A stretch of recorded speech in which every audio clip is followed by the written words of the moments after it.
Bonjour, bonjour Jessica. Coucou Yael. Alors aujourd'hui, avec toi, j'aimerais aborder un sujet que je trouve intéressant. C'est celui en fait de la fertilité naturelle des femmes. Mais avant Ouais. de rentrer dans ce sujet-là, j'aimerais que tu nous parles un petit peu de qui tu es, euh, quel est ton travail, et puis après rentrer dans le vif du sujet. Ben écoute, avec plaisir. Alors, je suis Jessica, j'ai 38 ans, je suis maman de 3 grands-enfants, donc de 18, 15 et 12 ans. Je suis naturopathe et j'exerce en cabinet et je suis spécialisée en santé génésique et sexuelle. Donc, ça veut dire que c'est tout ce qui touche à la sphère gynécologique, hormonale. Et j'accompagne les femmes en ce sens avec des outils comme justement le flux instinctif ou la gestion naturelle de la fertilité, l'observation des cycles, etc. Voilà, et je suis passionnée par l'autonomie. C'est-à-dire que j'ai vraiment à cœur que les femmes soient le plus autonomes possible dans leur vie. Alors, pour moi, ce sera au niveau de la santé, particulièrement la santé gynécologique. Et c'est pour ça que j'utilise ces outils-là. Voilà. Et est-ce que tu peux nous expliquer du coup cette gynécologie, en tout cas sur la gestion de la fertilité naturelle de la femme? Qu'est-ce que c'est? De Ouais. quoi ça parle? Est-ce qu'il y a Alors, de des quoi outils ça parle? particuliers? Ouais, il y a plusieurs écoles. Je pense que tu as déjà dû entendre parler de la symptothermie. Donc, c'est vraiment c'est une manière, c'est une gestion naturelle de fertilité. Comment gérer sa fertilité au quotidien, seul ou en couple.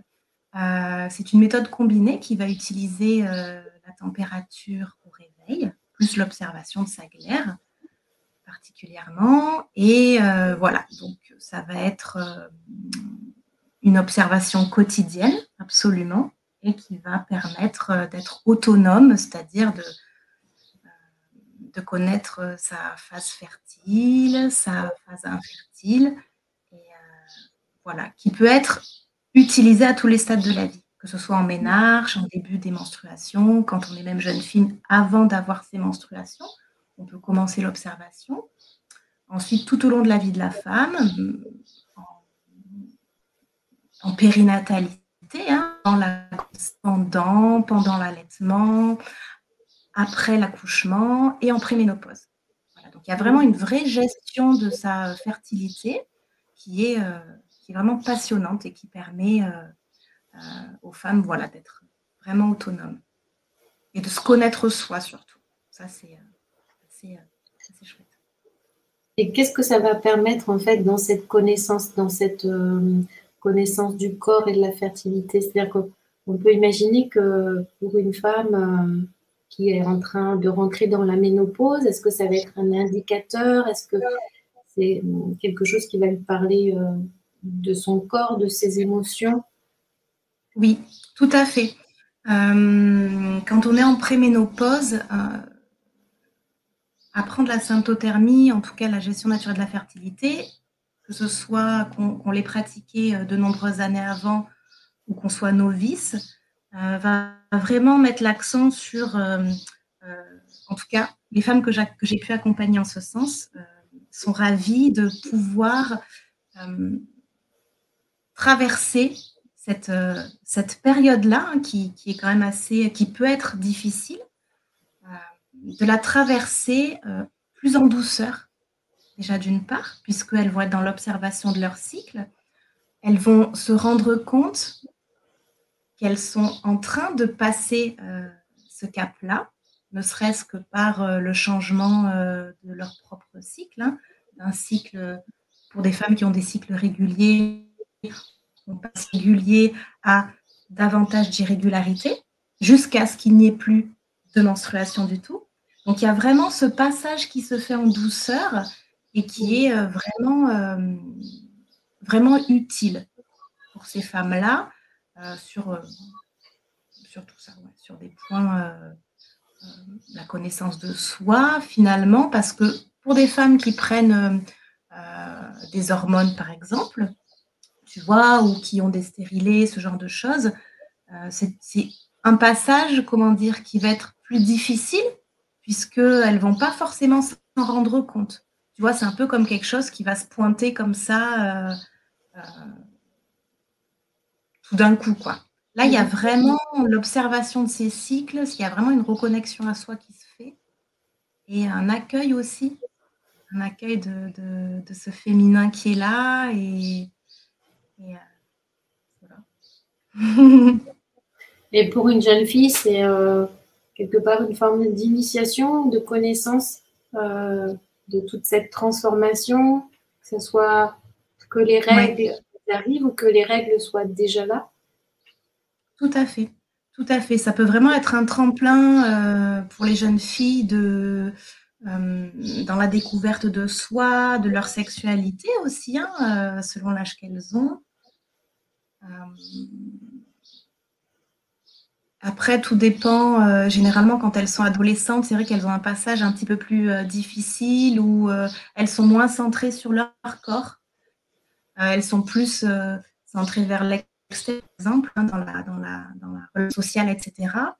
Donc, ça peut être utile. Ça peut être utile à certaines. Mais ce qui est évident et certain, de toute façon, c'est que l'apprentissage de ces méthodes-là, de connaissance de soi, devrait être quelque chose qui devrait dès le plus jeune âge. Voilà, pour vraiment permettre aux jeunes filles de connaître leur corps, leur cycle et s'approprier finalement leur féminité, hein, dès qu'elles ont leurs règles ou même avant. C'est vrai que c'est pas quelque chose qui nous est transmis ou qui est proposé. Non, c'est pas quelque chose. Non, c'est pas quelque chose qui nous est transmis, hein. Moi, je vois ma fille, va avoir 19 ans là, et c'est vrai que quand elle a eu ses règles, je me suis posé la question, avant qu'elle les ait, qu'est-ce que je pourrais faire pour elle, pour, tu vois, marquer ce passage-là, parce que je vois bien que moi, quand j'étais jeune, c'est un passage qui n'a pas été marqué, si ce n'est par la visite du gynéco et la prise de pilule directement, enfin, tu vois, des choses qu'on a toutes plus ou moins vécues, malheureusement, qui sont délétères, hein, pour la santé féminine. Et marquer ce passage-là, alors, chacune le fera à sa manière, mais je pense que c'est très important. Et apprendre aux jeunes filles, ou en tout cas leur souffler qu'il y a d'autres moyens d'observation de soi, d'autres moyens de contraception, d'autres possibilités de se connaître et de connaître son corps et sa sexualité plutôt que les 2 heures qu'on peut apprendre au collège ou au lycée, ou voilà. Et ça, c'est vraiment, c'est très beau. C'est une transmission qu'on offre aux jeunes filles et qui peut être très pertinente pour elles-mêmes et plus tard aussi dans leur relationnel avec l'extérieur.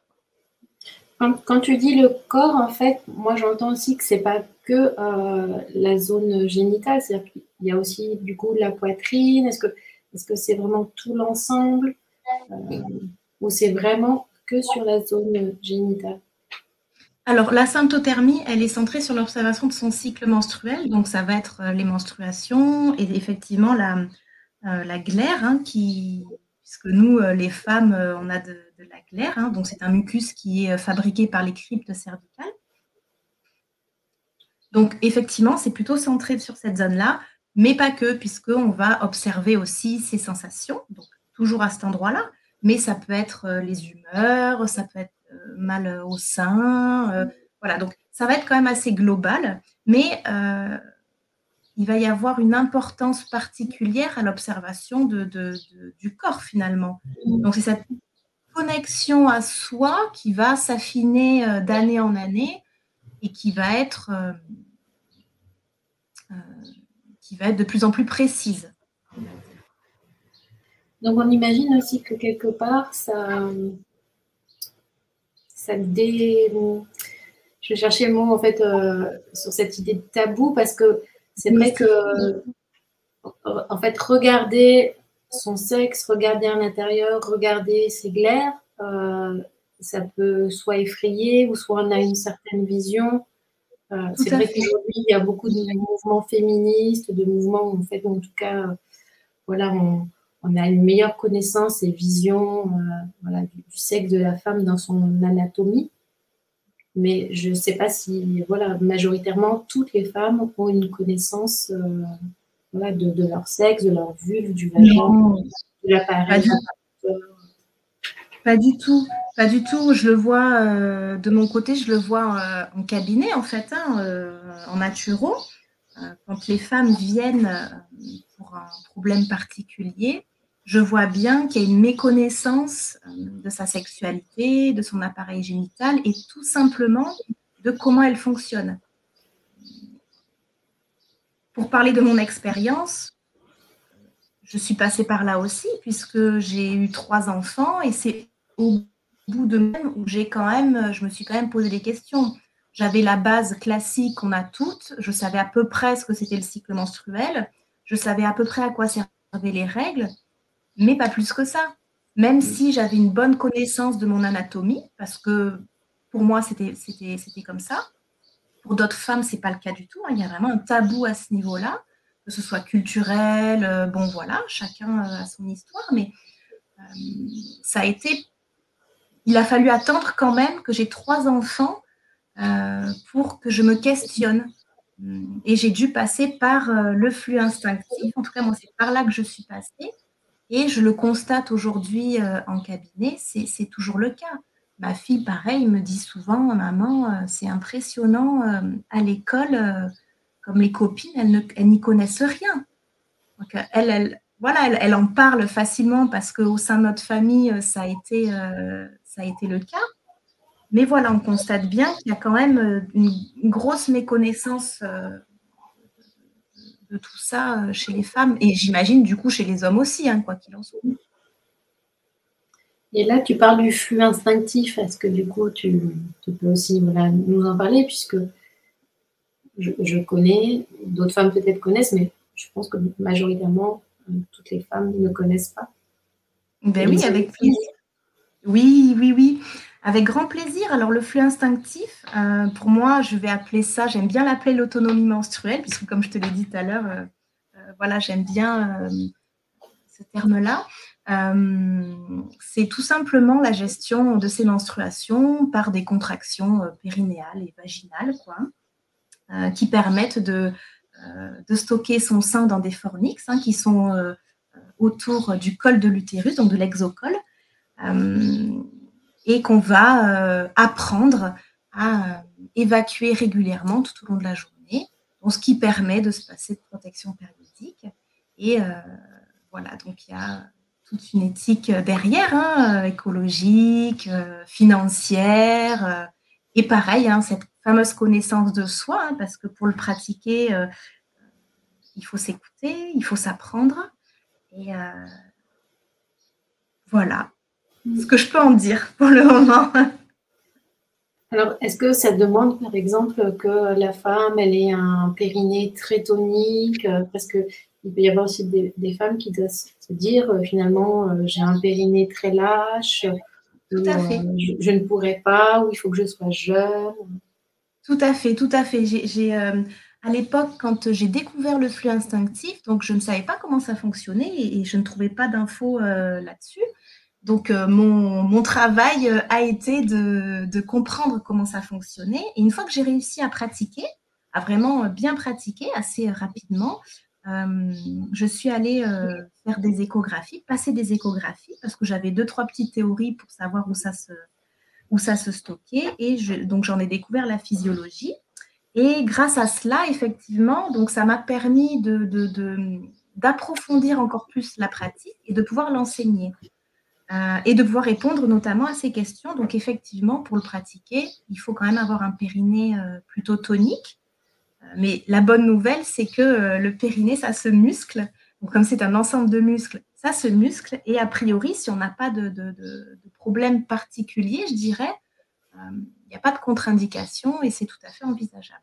Mais voilà. Donc, la pratique du flux instinctif peut commencer et débuter par la musculation de son corps, la conscience, poser sa conscience sur toute cette sphère-là et vraiment s'entraîner. Moi, je suis plutôt partisane de l'entraînement naturel plutôt que de mettre ou d'utiliser des machines, etc. Parce que pour moi, ça se fait très bien.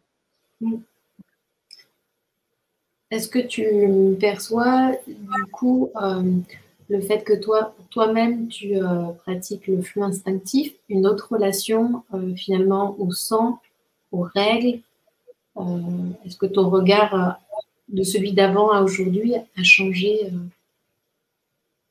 Oui, oui, oui. Alors, j'ai toujours eu quand même une relation assez naturelle et simple avec ma sexualité, avec mes menstruations. Ça n'a jamais été tabou pour moi. J'ai eu cette chance-là. C'est ce qui m'a probablement, en tout cas, dirigée vers cela.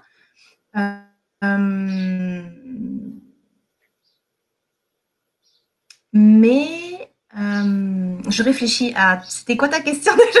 Je suis en train de réfléchir je me dis que quand on a une autre connaissance de du sang, des règles, oui. peut-être qu'on les vit soit moins douloureuses, soit même peut-être il n'y a plus de douleur, soit c'est pareil, ça enlève le côté tabou de l'odeur, de la couleur. Il y a quelque chose qui est peut-être plus magique avec ce sang menstruel. Tout à fait. Cet apprentissage-là m'a vraiment, comment dire, même si c'était pas tabou pour moi à l'époque, j'étais quand même loin d'y être connectée finalement. Donc, il y a quand même plusieurs étapes et c'est vrai que cet apprentissage-là et cette découverte, pour mon expérience en tout cas, ça a été plutôt, non pas de lever un tabou, mais plutôt quelque chose de très, très, très, très, très, très fort sur l'autonomie finalement. C'est comme si je redécouvrais mon pouvoir, quoi. Mon pouvoir féminin, mon pouvoir personnel, ma souveraineté. Il y a vraiment quelque chose de cet ordre-là qui s'est déployé, en fait. Et toutes les femmes qui le pratiquent, à qui je le transmets en tout cas, vraiment vivent cette expérience-là aussi. Alors d'autres vivent d'autres choses, peut-être. En tout cas, voilà, les femmes que j'accompagne en ce sens me l'expriment de cette manière-là aussi. Il y a vraiment ça pourrait être presque magique, en fait, de retrouver ce pouvoir-là et de prendre conscience. Moi, je pense qu'à ce moment-là, on prend vraiment conscience que la nature nous a parfaitement bien faites et qu'on est, si je puis dire, entière et totale. Parce que depuis des siècles, finalement, la femme pense ou croit qu'elle est obligée de mettre des protections périodiques, donc des choses qui sont pas qui sont extérieures à elle-même, pour pas que le sang s'écoule sur ses propres jambes, par exemple. On est quand même en 2023 et c'est quand même assez particulier de s'imaginer que nous, les femmes, ben, il nous manque un truc quand même, parce que une société si évoluée, de se dire que ben on n'est pas capable de se gérer. Enfin, il y a un truc pas clair, quoi. Et de prendre conscience que, en fait, si, justement, on est entière, on est totale et on est tout à fait, ce corps-là est tout à fait capable de s'auto-gérer, c'est une expérience formidable, vraiment. Alors, je crois que tu as écrit un livre sur le sujet. Est-ce que tu peux nous donner la référence, en tout cas, s'il y a des femmes qui ont envie aussi voilà, de chercher de la lecture avec plaisir. C'est un petit guide pratique que j'ai écrit il y a bientôt 4 ans maintenant. Donc, c'était vraiment c'est le premier livre en France et probablement ailleurs qui a été écrit sur le sujet. Et donc, je suis très heureuse qu'il ait été pionnier dans la découverte du flux instinctif et de sa physiologie. Et ça ait pu inspirer d'autres femmes déjà dans les recherches et dans la pratique. Et donc, c'est un tout petit livre hein, qui enseigne en tout cas et qui partage le principal. Donc, ça s'appelle Le flux instinctif libre ou l'art de se passer de protection périodique aux éditions L'Instant Présent. Mmh. Alors, on approche vers la fin. Est-ce qu'il y aurait un message, quelque chose que tu aurais envie de témoigner aux auditeurs et aux auditrices qui nous écoutent? Un petit message, eh bien, moi, ce qui me plaît énormément dans la transmission de mon travail et de ce que j'ai pu expérimenter, c'est vraiment l'autonomie. L'autonomie, la souveraineté, hein, que j'ai très envie de partager au maximum et qui me plaît de transmettre. Voilà, c'est que les femmes, alors moi je travaille avec les femmes, donc voilà, je parle pour les femmes, c'est qu'elles soient le plus autonomes possible. Voilà. Eh ben, merci. Merci à toi, Yael. Et puis, je mettrai le lien vers ton site. Merci aux personnes qui nous ont écoutés. Et puis, si cette vidéo vous a plu, ben, je vous invite à mettre un petit pouce et à liker. Et puis, on dit, à tout bientôt pour d'autres rencontres. Merci, Jessica. À bientôt, Yael. Merci. Ciao.